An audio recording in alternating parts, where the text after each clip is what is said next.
Hi, and welcome back. Today we're going to be looking at unit tests, which means methods that we'll use to test chunks of code for errors. So unit tests are a systematic way for testing for errors in code, and it's really helpful if you use this on the codes that you develop, because that'll make sure that you have confidence in how the code works before you apply it to new biomedical problems.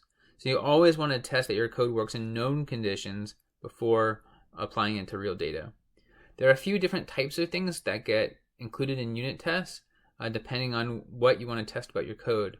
You might be looking, if you have an exact analytical solution to the problem that you're trying to solve, then that would be really useful to use as a unit test to compare against your computed solution. Or if it's a numerical solution, a numerical method that you've solved parts of it by hand, then you could compare your hand solution to the computed answer. We'll do a lot of that in this course. And then finally, if the answer is really unknown, then it might be that it just demonstrating convergence to a stable answer, that each time you update the answer, it gets closer and closer to a single solution. That is helpful information and gives at least some confidence in the code. There are a few different things that we'll be doing to create unit tests. The main one is creating a test function, which is a file that starts with test and underscore, and then within that file you'll define functions that provide the individual tests that are inside that unit test file. And so each of those tests should also be named with test underscore and then something else. It's important to note that those test functions won't have any input arguments, and that the test functions will be evaluating a Boolean expression using the assert command to determine whether your computed answer is consistent with the expected answer. So that probably doesn't mean a lot yet, so let's look at the code.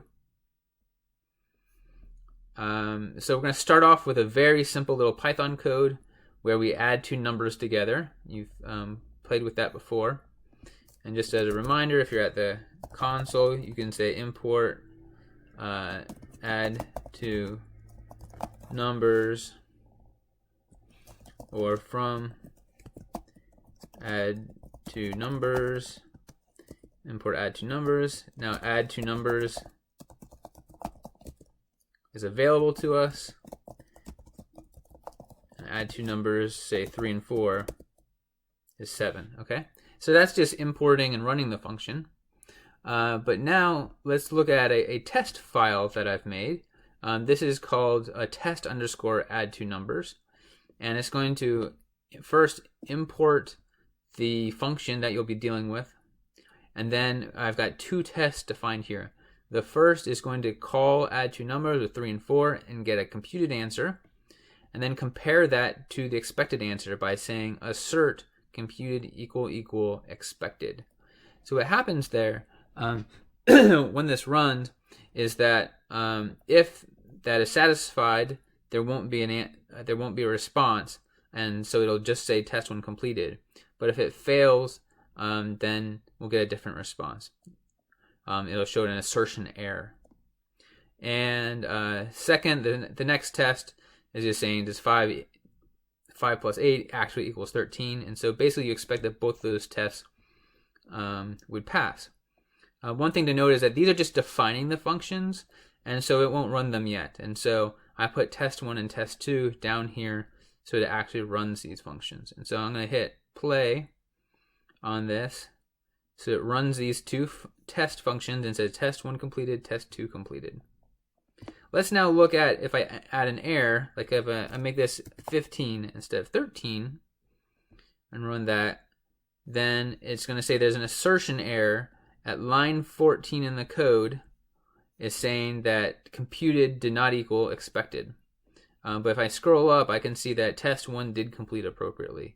So this basically found that there was a problem with either our test function or our code. In this case, it was just from the test function itself.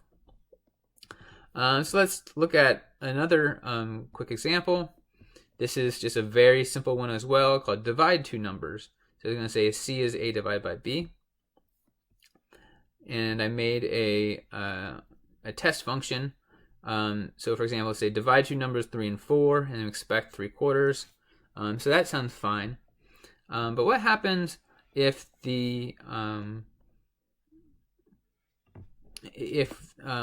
answer can't be defined within just a few digits?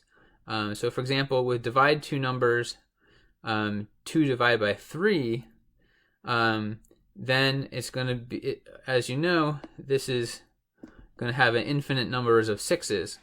And so the computer can't store all of that information, and so it can't be.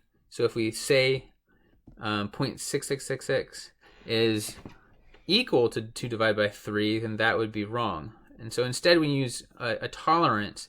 So we define a tolerance of, this is kind of an arbitrary number, but in this case we'll do 10 to the minus 4, and see, is the computed minus the expected, take the absolute value of that, less than this tolerance. So in that case, this is that this expected number is within 10 to the minus 4 of 2 divided by 3. So we can run that for you real quick and show you that both of those tests completed. However, if we make this even a tighter tolerance, like 10 to the minus 6, it's going to fail, right? And so it's because this expected number isn't saving enough digits in the answer. So we'll be using these unit tests quite a lot for each of your problem sets. That's how we're going to test whether your code is actually matching our expected solutions. So I hope this video is helpful for you in that. Thanks. Good luck in your coding.